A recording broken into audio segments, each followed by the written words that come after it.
For those who live in the digital world, we've got everything you need at your fingertips. Almost everything.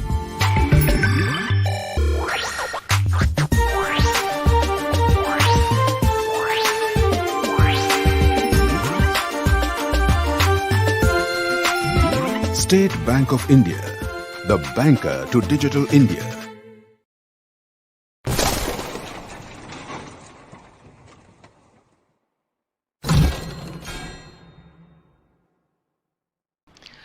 मैं भारत हूँ का show हम दोबारा लेके आ रहे हैं और सबसे बड़ी बात है कि हम इस शो में ऐसी शख्सियत को लेके आते हैं जिनसे हमारा समाज कुछ ना कुछ सीखता ज़रूर है। सबसे बड़ी बात है कि हमारे समाज में बहुत सारी चीज़ें ऐसी हैं जिन्हें हम लोग नज़रअंदाज करते हैं, हम लोग ध्यान नहीं देते हैं और हर कोई पढ़ा लिखा व्यक्ति इस चीज़ को अच्छी तरह जानता है कि क्या सही और क्या गलत है। आज हम ऐसी शख्सियत को लेकर के आपके सामने आ रहे हैं जो कानून के दुनिया में उन्होंने एक अपना नाम किया है। किस तरह उन्होंने अपनी ज़िंदगी में स्ट्रगल किया और कैसे वो यहाँ तक पहुँचे, आज हम उन्हीं से जानेंगे और ये भी जानेंगे कि आखिर हम अपने समाज को रामराज के रूप में कैसे परिवर्तित कर सकते हैं। आज जो हमारे सामने बैठे हैं वो शिव कुमार जी हैं, वो जीए हैं इलाहाबाद हाई कोर्ट। आइए अब आगे की चर्चा हम उन्हीं से करते हैं। सर, सबसे पहली बात कि आपका जो जीवन काल रहा है, आपने पढ़ाई किस तरह की है और कैसे स्ट्रगल रहा है और आपकी सोच में ये कैसे आया कि नहीं मुझे ला ही करना चाहिए और कानून व्यवस्था को सुदृढ़ बनाने के लिए जो एक एडवोकेट का जो कर्तव्य होता है वो हमारे समाज में सबसे ज़्यादा अग्रणी माना जाता है। मेरा जो बचपन है या जहाँ मैं पैदा हुआ हूँ वो फतेहपुर ज़िले में मेरा गांव पड़ता है और वो जीटी रोड से 2.5-3 किलोमीटर उत्तर और गंगा जी से 2.5 किलोमीटर और पहले माने बीच में, दोनों के बीच में पड़ता है। उसको बहुत आप इंटीरियर ही कह सकते हैं, कोई बहुत बिल्कुल पूरी तरह से गांव और देहात है। और वहाँ से निकल कर कक्षा 5 तक की पढ़ाई तो गांव के बगल के स्कूल में हुआ करती थी, लेकिन कक्षा 6 से लेके और हाई स्कूल तक हम लोगों को 6 किलोमीटर पैदल जाना और 6 किलोमीटर पैदल आना, जाड़ा गर्मी बरसात बराबर। जब 9 बजे के क्लासेस कभी 9th-10th में मैथ के और इंग्लिश के 4 बजे से 5 एक्स्ट्रा क्लास चलते थे तो बहुत रात आने में भी होती थी और जाने में भी बहुत जल्दी सवेरे भागना पड़ता था, क्योंकि पैदल ही एक रास्ता था। पूरी तरह से रास्ते नहीं थे तो गलियां मेड़ों को खेतों से जाना पड़ता था और एक तरह से बड़ी संघर्षपूर्ण पढ़ाई का जीवन रहा।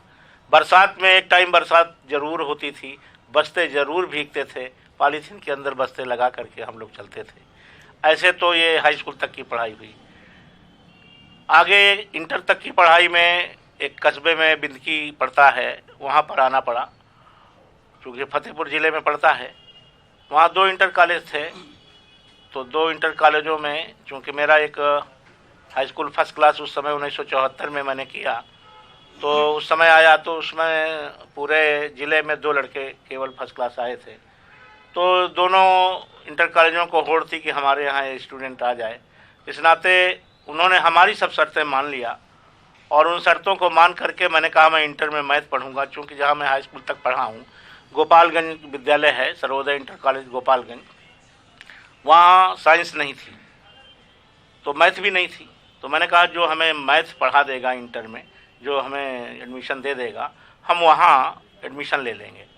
तो हमने फिर दोनों कॉलेज तैयार थे, हमारी फीस भी माफ़ हुई, हमारे लिए टाइम टेबल भी चेंज हुआ। दयानंद इंटर कॉलेज में मैं फिर पढ़ा और पढ़ करके मैं 76 में निकला तो सीधे इलाहाबाद आया और उस समय परीक्षा नहीं होती थी यूनिवर्सिटी में, तो एफिलेटेड कॉलेज था इविंग क्रिश्चियन कॉलेज, यहाँ पर हम आए सन 76 में और मेरिट हमारी परीक्षा के अंकों के आधार पे, मेरिट के आधार पे मेरा एडमिशन हो गया और मैं बलुआ घाट में आकर के, हमारे यहाँ एक कौशाम्बी ज़िला पड़ता है, यहाँ के एक वकील साहब थे, इनको हम चाचा जी कहते हैं, अब वो हैं नहीं, स्वर्गवासी हुए, तो वो एडवोकेट थे डिस्ट्रिक्ट कोर्ट में। मैं उनके साथ आ गया, कुछ कहीं से परिचय संबंधों के कारण। फिर मैं परिवार की तरह उनको, उन्हें बच्चे की तरह हम लोगों को माना, चूँकि उनके बच्चे थे भी नहीं, परिवार थे और परिवार के लोग और थे, बच्चे की तरह ही मान करके, और उन्होंने हमको रखा भी और हम पढ़े उनके साथ आकर के यहाँ। तो इंटरमीडिएट ग्रेजुएशन किया यहाँ से लिविंग क्रिश्चियन कॉलेज से। फिर उन्होंने कहा तुम ऐसा करो कि लॉ में एडमिशन ले लो।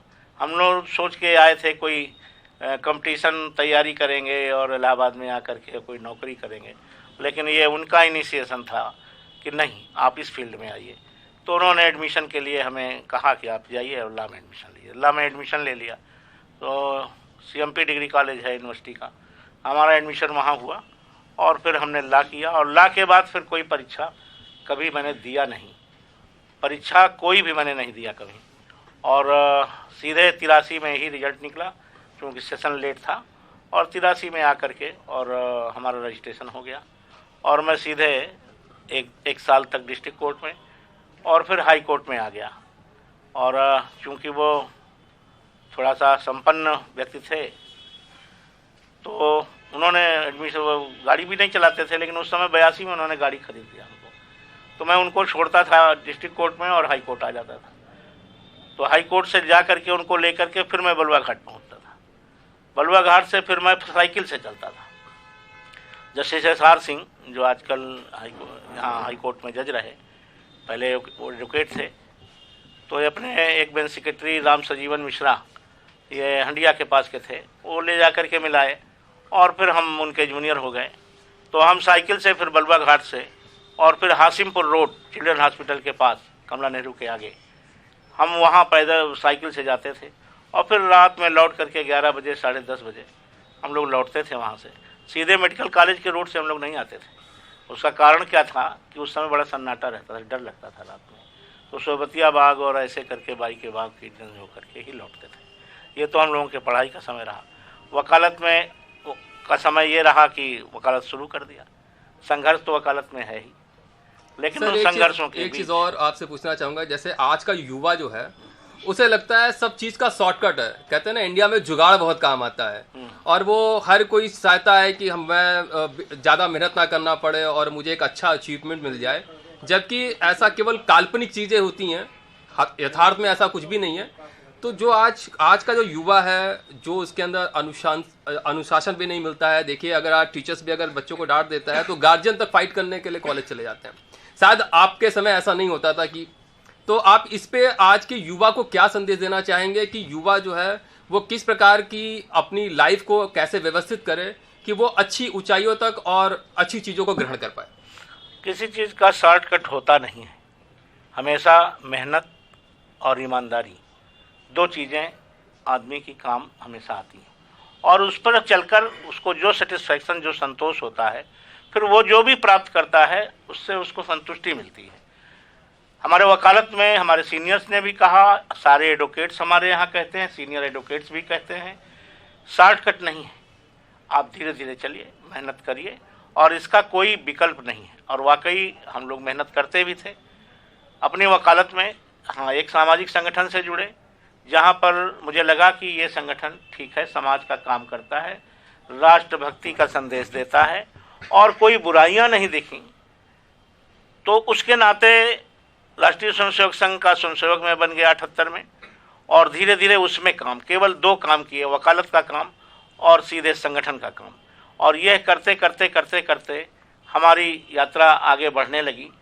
तो वकालत में भी कोई ऐसा नहीं था कि बहुत ऐसे बिल्कुल से कोई बढ़ जाने की बात हो, धीरे धीरे धीरे अपना काम करते करते और अपनी पहचान बनाते बनाते और अपना काम समाज के बीच में भी करते करते अपनी एक पहचान बनी। जो भी पहचान है, जो भी है, जो भी मैं हूँ, उसके लिए कोई बात नहीं है। तो ऐसा कुछ नहीं था, ऐसा कुछ नहीं है कि उसका शॉर्टकट है।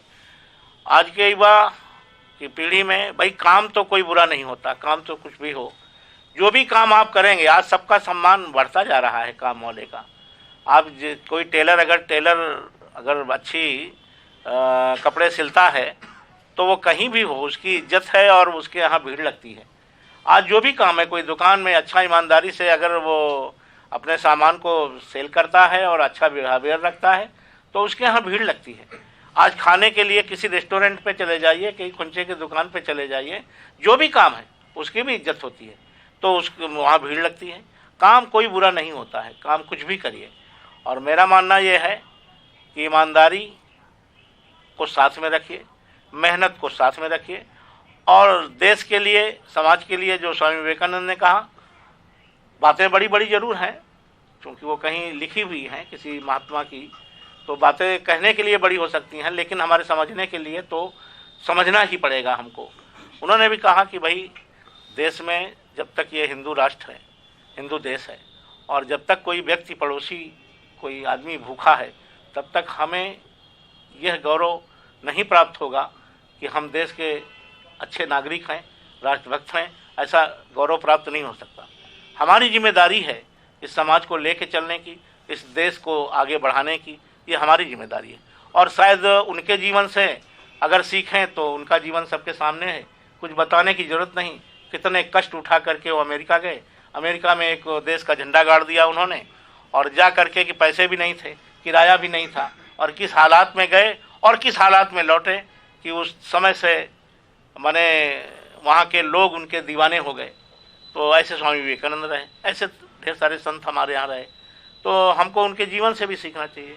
और कोई सफल व्यक्ति जो भी जीवन में रहा, बड़ा साधारण रहा, कोई ऐसा नहीं है कि नाम उन्हीं का है, ऐसा नहीं है कि लोगों ने मेहनत नहीं किया, सब लोग मेहनत करते हैं। तो अगर मेहनत का रास्ता अपनावें और काम में कोई संकोच नहीं हो कि हम यही काम करेंगे, ऐसा कुछ नहीं। आज वकालत से भी वह पीढ़ी काफ़ी भग रही है, वो कह रहे हैं भाई वकालत न करेंगे और चाहे कुछ करेंगे। हमारे वकीलों के लड़के कभी कभी ये बात कह देते हैं, लेकिन ऐसा नहीं है। संतोषपूर्वक काम करके और आगे बढ़ने में आप बढ़ते चले जाएंगे। और बढ़ना क्या है, कोई ऐसा थोड़ी कि अरबों रुपये आ जाए तभी हम बढ़ गए। अरे हम आदर्श जीवन जीते हैं, हम समाज के बीच में रहते हैं और समाज के लिए भी कुछ करते हैं, और समाज में अपनी रेपुटेशन, अपनी इज्जत। सर से हम अपनी चर्चा जारी रखेंगे, लेकिन एक छोटे से ब्रेक के बाद।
For those who live in the digital world, we've got everything you need at your fingertips, almost everything.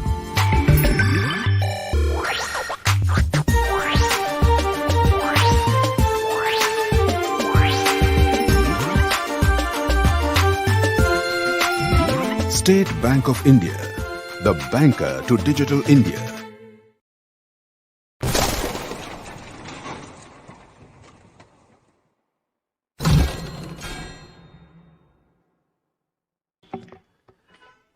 हम अपने प्रोग्राम की शुरुआत फिर से करते हैं।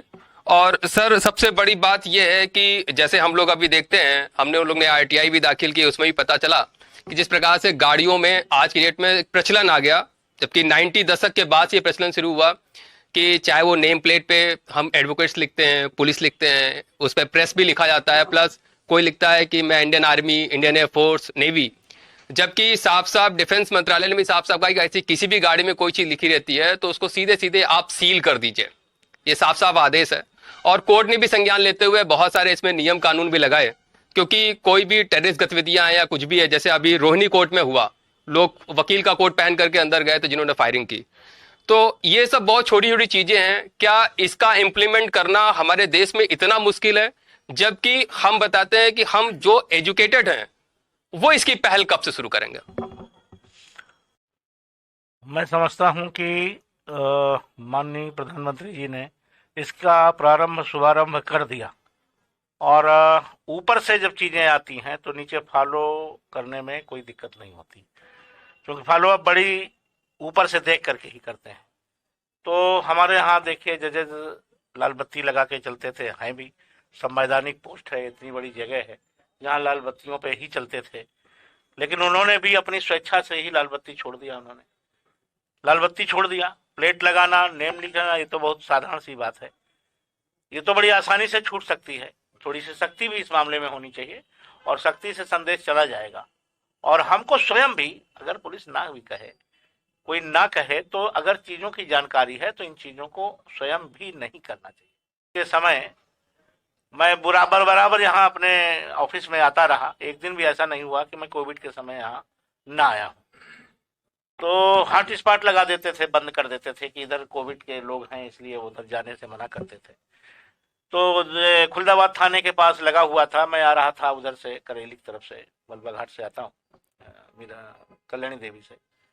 तो वहाँ पर हॉट स्पॉट लगा हुआ था खुलदाबाद थाने के पास, तो वहाँ पर गाड़ी रोका।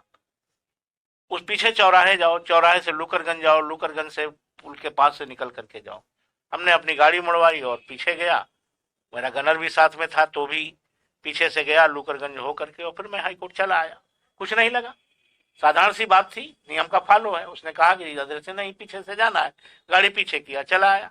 कोई शिकायत नहीं, मैं आ भी सकता था, मैं किसी को वहां से फोन भी कर सकता था। गवर्नमेंट एडवोकेट होने के नाते मैं 1 मिनट मुझे नहीं लगता, थाने से ही बुलवा लेता किसी को खड़े। लेकिन नहीं, कोई ईगो इस बात का क्या है, एक नियम बना रखा है, पुलिस ने नियम बनाया, फॉलो करना है, यातायात की एक व्यवस्था है। हम एडवोकेट्स हैं यहाँ। आज कितनी बड़ी प्रॉब्लम हो रही है, अभी ऑनरेबल जस्टिस शमशेरी साहब ने एक आदेश किया है कि भाई यहाँ कम से कम एक तरफ से रास्ता, कुछ जाने का, कोई घटना घट जाए, किसी को हार्ट की प्रॉब्लम हो जाए, अचानक कोई जरूरत पड़ जाए, हम निकल नहीं पाते। और हम सारे वकीलगण हैं, हम नियम का नहीं फॉलो करेंगे तो कौन करेगा। तो ये एक व्यवस्था बनाई जा रही है, प्रशासन को भी उन्होंने कहा है। हम भी निकल के 2 बार गए, और ऑनरेबल जस्टिस शमशेरी साहब और रोहित रंजन अग्रवाल साहब आए, स्वयं हनुमान मंदिर के पास चल करके आए और देखा।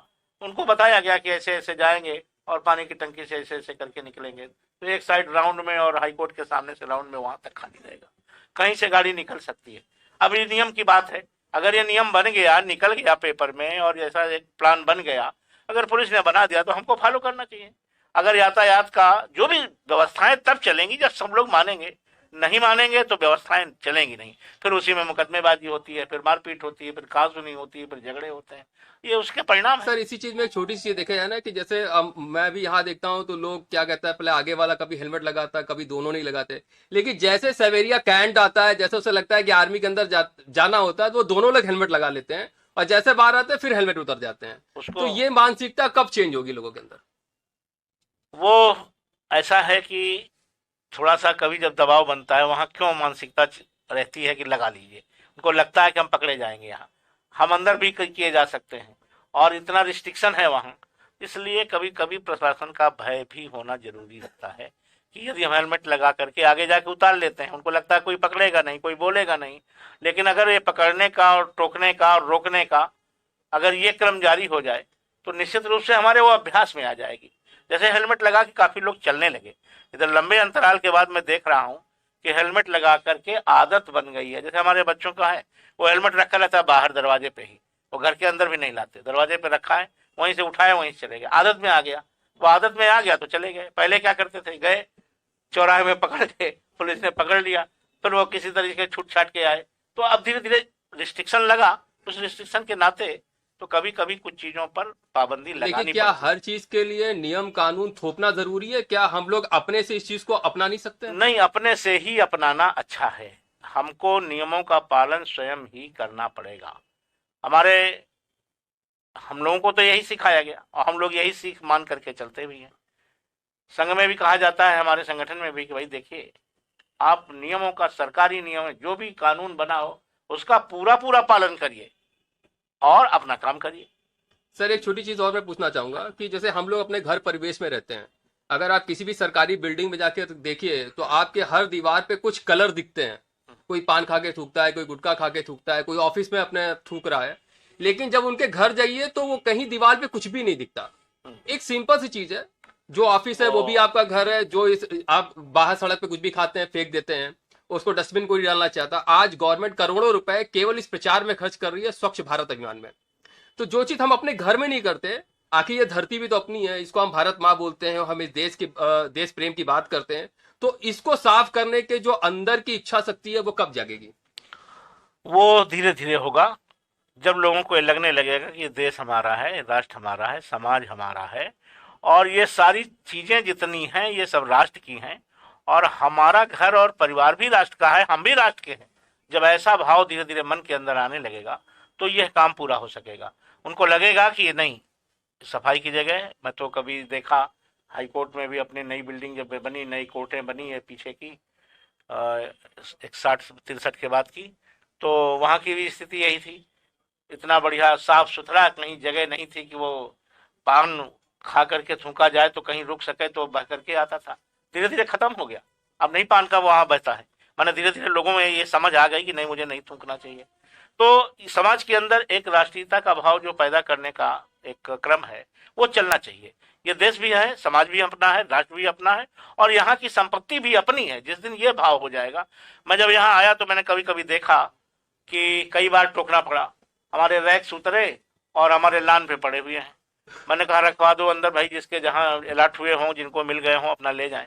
नहीं आए, 2-3 दिन पानी में भीगे। मैं देखता हूँ कई सेक्शन अफसर को बुला के डांटा भी कि भाई आपको ये नहीं लगता है कि हमारी संपत्ति, अभी आपके घर की चीज होती तो आप जो है इसको अंदर पहले दिन ही ले गए होते। ये हफ्ते भर से पड़े हैं, इसमें पानी भी बरस गया, तो पानी से बरस खराब होंगे, जंक लगेगा, आपको लगता है हमारी नहीं है, टूट जाए, कल टूट जाए। ऐसा भाव जब मन के अंदर रहता है, जगता है कि राष्ट्रीय नहीं, चीजें अपनी हैं, ये खराब होगी। अपने कर्तव्य का भाव जैसे जैसे बढ़ता जाएगा, चीजें प्रसारित करने की हैं, चलने की हैं, धीरे धीरे कहने की हैं, अच्छी बातें सबके साथ शेयर करने की हैं। हम अच्छी बात ही करें। आज बैठते हैं लोग तो खाली छोटी छोटी बातें इधर उधर की करते रहते हैं। अगर इन्हीं बातों पर धीरे अपनी चर्चा बढ़ाते रहें, कभी किसी घर में बैठे हैं गपशप करें ऐसे छोटी छोटी चीजों, उससे मानस बनता है। छोटी छोटी चीजों के बात करने से, देखिए 3-4 चीजें हैं। आदमी कहाँ से सीखता है, उसकी 2-3 चीजें हैं। सोसाइटी, समाज, समाज से सीखता है, संगत उससे सीखता है। सर बहुत सही कह रहे हैं, और मैं इस चीज को जनता से बताना भी चाहूंगा कि हम सब के अंदर ये सोच घर से ही पैदा होनी चाहिए, और सबसे बड़ा योगदान घर का शिक्षक ही होता है, अर्थात उसकी मदर होती है, उसके फादर होते हैं, आसपास का माहौल होता है, और हमें कहीं न कहीं इस पहल को करना होगा। मैं अविनाश राजवंश, हम लोग फिर अगले एपिसोड में मिलेंगे। मैं भारत हूं में एक नई शख्सियत के साथ।